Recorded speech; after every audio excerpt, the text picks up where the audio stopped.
नमस्कार मुझे कंस पंचायतर सरपंच श्रीमती राजाराणी देवरी। आज मीडिया भाई मान मोर स्वागत। आज जो प्रेस मीट आज हूँ निजुक्ति कथा, बेकारी युवक युवती मान कथा, गमनागमन कथा।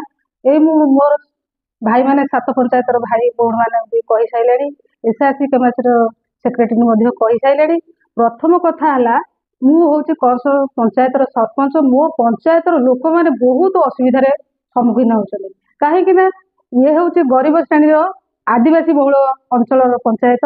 ये पंचायत को 3टी माइंस माने अफेक्टेड होती पंचायतटा।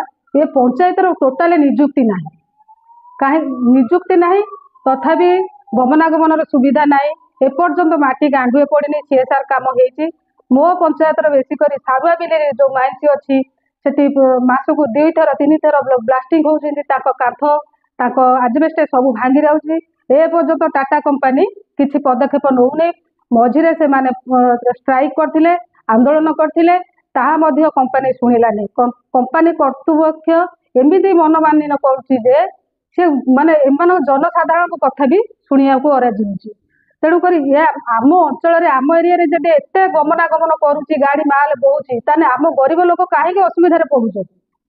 सब धूली धुआं खाई भी रोगरे पीड़ित होती। दुनिया कैंसर होची, क्या टीबी होची। एपर्यंत गाड़ी सुविधा ना कि मेडिकल सुविधा भी ना, औषध टे ना, खाली गोटे बाहाना करुँच। मासक मास जाऊँच, 15 दिन जाऊँच, आम लोक ट्रिटमेंट करुचु, आम भल मेडिसिन दौरान। जदि भल मेडिसिन दौरान ताने कटक भुवनेश्वर कहीं बड़ बड़ मेडिकल को जाऊँ।